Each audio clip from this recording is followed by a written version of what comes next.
ça peuple congolais constitution la yé pour vous permettre yé à la l'aise de comprendre c'est la constitution de Kabila. L'IDPS va gérer la République jusqu'à la visite de Jésus-Christ. Même si Jésus ne venait pas, l'IDPS sera où. Donc il y a un vrai pasteur à Congo et monsieur Zafati. Ndanga et monsieur Ezaïe. Avant le père de Tama, tu vois que Daroluka yende Nganga parce qu'il a le pouvoir ancestral reconnu par la constitution. Transco Pinet Toloki, bazo changer Pinet Transco na Nzela. Problème est à la Moutou. Les alaki mabe. Mais doit être bandit en Bible ou takala. Bakabiliste Niyibi. Le lot Kinshasa ne komumba li erreur de parcours. Le lot bato bakambaka mboka. Ba préféra ka ba bomba compagnie rien. Pour pas ça ba que ba tchamo na kingakati. Bomba face à Nabato ba kosungaye pour réussir. Moi je soutiens Tshisekedi. Il ne faut pas me poser cette question pour la répondre au thé. Yo pose soutenir Moïse Katumbi, pas soutenir Yé. Très bien. Il faut que ça va congolais que tant que ici on a 287 millions de dollars il y a peuple congolais. Au salaki na yango nini.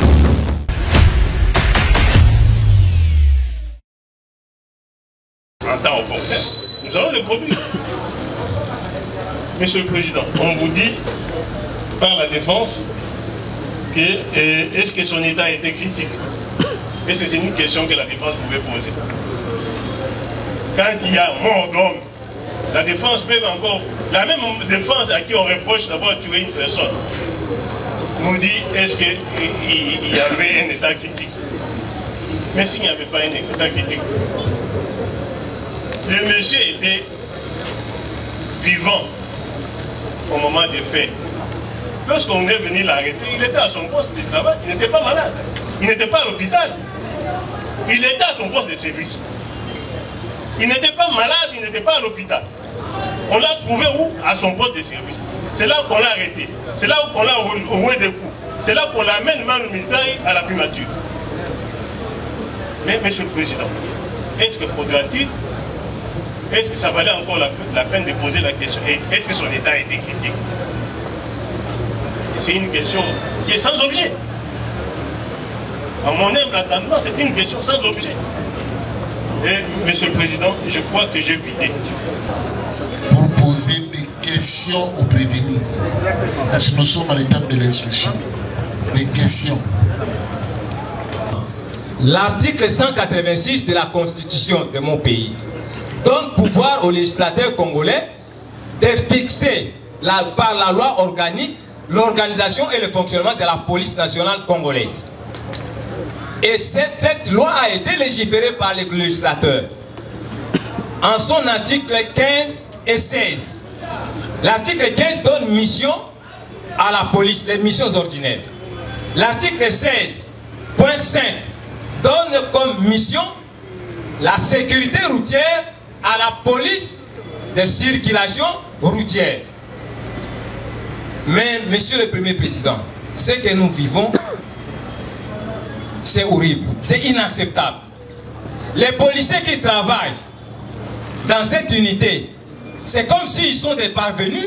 Il a dit, dans l'article 41 et 42 de la loi portant statut du personnel de carrière de police nationale congolaise, qui dispose que les policiers, dans l'exercice de ces fonctions, doivent bénéficier de la protection.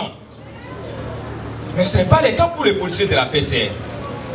Vous êtes sans ignorer, Monsieur le Premier Président. Ils sont traqués tous les jours. Ils sont matraqués tous les jours. Matin, midi et soir. Ils sont toujours insultés. Nous voulons dire ceci, Monsieur le Premier Président. Pas de défendre la partie civile, mais plutôt les prévenir, militaires ou policiers, qu'ils se retirent votre honneur.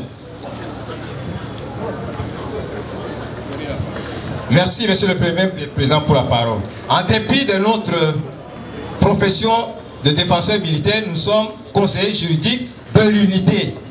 Nous sommes conseillers juridiques de l'unité et en tant que tel, nous pouvons apporter nos témoignages. Nous avons témoignage.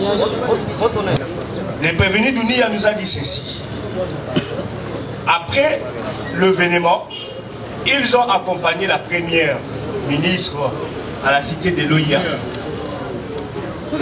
À la cité de l'OIA. Et puis, il a laissé la sécurité de cette dernière auprès du commandant de sécurité. C'est pourquoi je veux savoir, nous voulons connaître le nom de ces commandants de sécurité de la PM, donc elle a laissé la sécurité de la PM de l'autre côté. Ma deuxième question, c'est au prévenu Banza.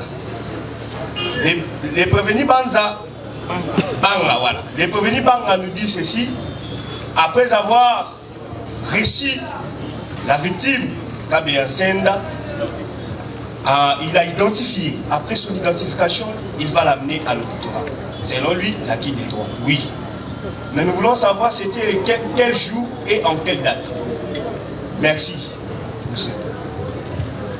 Merci, votre honneur. Quelques questions que nous avons à... Est-ce qu'ils peuvent d'abord vider parce qu'ils n'ont pas peut-être... Je pense que... Beaucoup c'est Otika qui est terrible, Nanani. D'abord, Oya et Zaragana nous sécuriser. Nous allons répondre au ici l'avocat. Vous allez répondre à la cour. Alors, c'est ça maintenant. Non. Yo. Merci, mon colonel. Dans la cour. Les questions sont des questions de la cour. Attends, on va poser une, mais il comme une question à la cour. L'année. À vos ordres, mon colonel. À vos ordres, mon colonel. Ok, répondre. Ok. On va poser une question, mais cour à l'ambi à mon alumengi moussou. Intérim tango longwaki oya oeti kozonga kozomoturula na primature. Intérim utikaki na maboko ya nani? Natikaki epa ya commandant sécurité Nico. Comment nani? Nico. Nico. Oui. Nico nani autrement non? Tomitango Nico. Tomitango Nico greffier acté. Grade nae. Il est commissaire, hein? Commissaire. Exact. Bon, deuxième question, c'était quoi? Banga. Mon colonel, vous allez qui le 25 mars? Le 25 mars. Répondu. Correct, continue. Il y a qui mardi. Il y a bureau rance Izani. Non, non. Voilà là nous tous aider. Ah, donc nous autres, nous sommes tous qui nous avons la moutonne au trajet, l'intention des amis. Oui.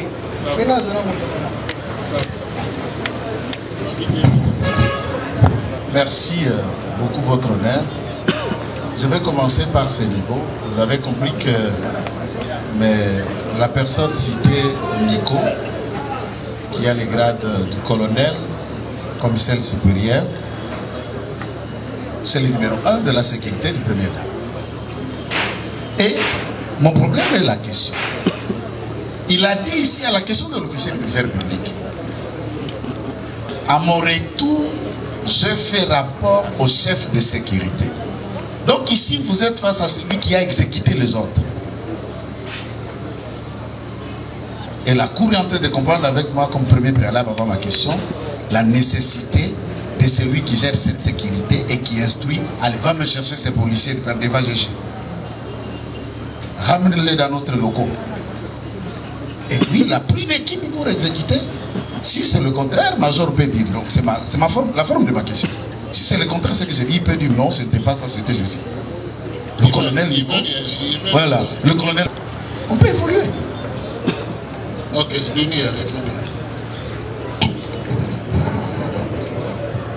Mon colonel,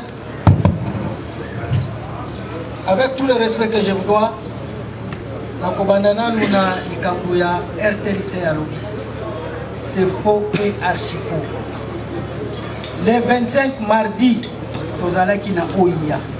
Na évité image à zone des accords qui contient la mission. Nous allons qui na OIA. Ce vers 15h de Tobimi Bureau, Tomati cité de l'OIA. Le 25, Tomati cité de l'OIA. Et le mercredi, le 26, nous allons qui na immeuble intelligent. C'est là où Pema Yamba qui va sur place le 26.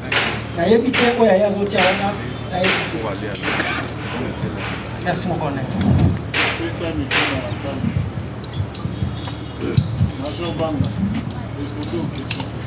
Mon colonel, Vous avez demandé à Premier ministre pour nous saluer la plainte et outrage. Négatif.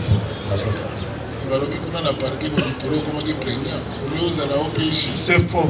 Vous autres transmettre c'est faux. À qui des droits, c'est faux. C'est faux, mon colonel. C'est faux. Dossier n'a eu de ça qui a charge il y a Kabeya. Vous déposez qu'il y a un auditoire.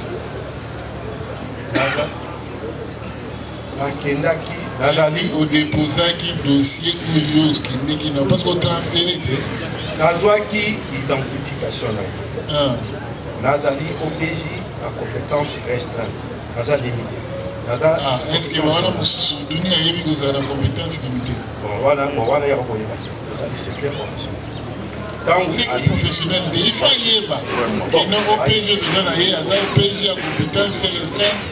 Azaka na compétence na lupango ya primatique obanda okaka na politique kuna ngai na kaka tokanga ki na kati toza mpe na cachoté toza na cachoté ntango bayei osambisaki ete olobaki ke na attendre nazwaki naza identification. La identification na papier na papier non poste matricule azana ngote aïdité azana carte assigné pété assigné donc quand tu as non poste non azana le côté personne sans tant que commis na doctorat na partie militaire baye pour mon aye na baisse moko elimi na CA abimisi baisse moko ya papier ni on les akina ba ni ko ya doctorat bazaki.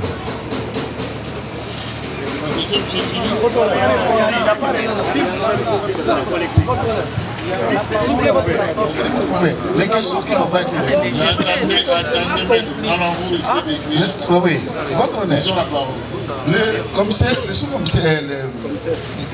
commissaire supérieur adjoint Banga a dit devant la cour qu'il a donné à son adjoint de les verbaliser. C'est devant la cour. Ça c'est un. Deux. Le commissaire Banga a dit, je crois que le greffier a été, qui est arrivé, il a commencé à expliquer comment l'instruction s'est déroulée au parquet, les questions que le magistrat lui posait, ce qu'il a posé à Senda. Et s'il va bien à la première question, et après avoir attendu, il a lu son PV, il a signé et il est sorti. C'est ce que je dis. Là, le premier ministre lui a dit, ou Dounia, ou le chef de sécurité Nico. Qui lui a donné l'ordre? Est-ce que dans l'auditorat Sambaki décédé Kabeya Lobaki a outragé qui premier ministre la phrase moko ya Lobaki kaka ba wa tulimi bitumba ngoma moko aussi disate siné un outrage. Oui, mon colonel. Ok, outrage wana tamu Kabeya pauvre Kabeya sur le bambou. Premier ministre na kati ya mutuka. Boye mon colonel. Yo na mutuka ni. La suite. Ngana zalaki na se. Zalaki yena mutuka yena se. Biso tozalaki na se. Ba vitre na ya kokanga to kokita. Eza kokanga eza type blindé. Type blindé ba vitre ya kokanga. Ayoka ki to yoka. Je ne crois pas qu'il ayoka ki. Tu ne crois pas? Ayoka ki te mon colonel. Ok, il faut confirmer. Ayoka ki te. Parce que camion blindé ils ont résisté contre le massacre. Parole est oui, mon colonel. Alors, il a certainement vous allez qui ont abattu boni bayoka. Élément nous sommes dans qui n'a pas connaissé bayoka qui a. Net nani tawa mutu. Tozaki na élément na ngabo. Ibenge Ibenge la barre. Nani ressources. Papi Mangela. Mangela la barre. Maître, laissez la place.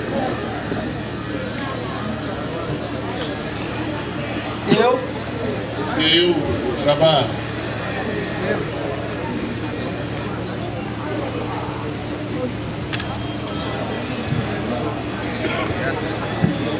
Nana bango misato. Bango bayoka ki. Moko na tozalaki na mosusu ya génie civil me bazawaki. Bazawaki. Sangwa mpe azalaki na nani bayokaki. Sangwa. Sangwa.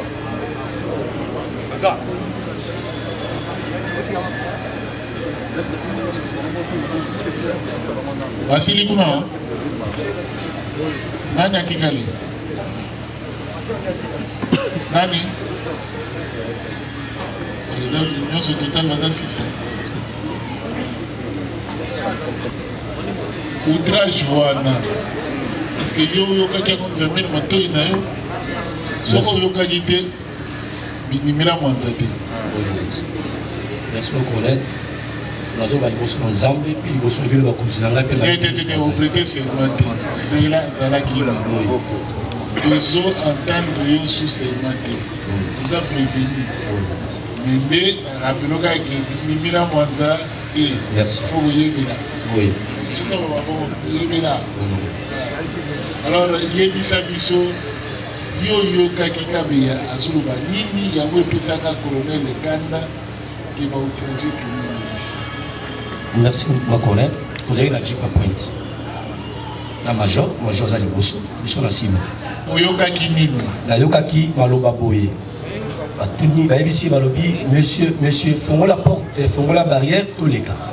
Ya zongisa lobi ngazali monsieur la bino tangisa bino wapi. Bitumba kuna na est aboko kosilisa te. Kaka makele wa yoka kiengo na matoi nanga alobi on a musina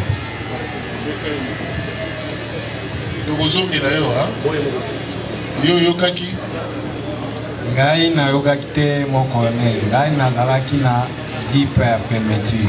Ok, yo yokaki te pesa micro na brigade oyo te yo nani? Oui mon colonel. Yo yokaki? Oui, na yokaki. Alobaki nini? Onga na yokaki abike. Tato bengi monsieur fongola barrière toleka. Ponga plaza na jipa point. Abike naza messi na tansa na école nini. Toujours na bitumba na este kuna bozo kuba kosisa te ko déranger biso na ba gyrophare na bino. Là vraiment na yokaki. Selon makanisi na yo.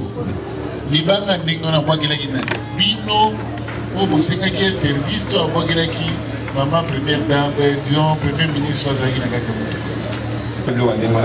Quant à moi, à l'obélingaï, c'est qu'à l'autorité, tout ça n'est.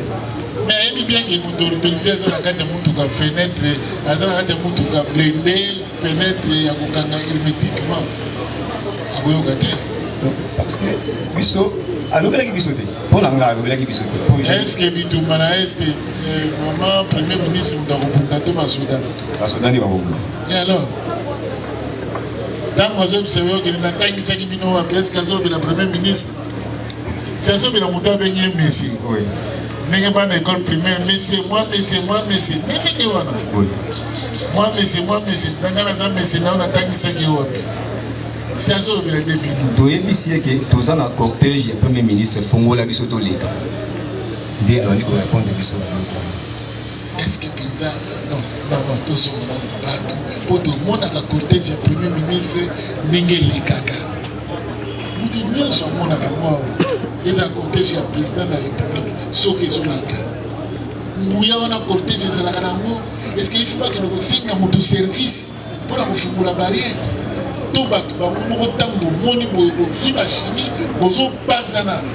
Où se déploie tellement de manière spectaculaire que Batouba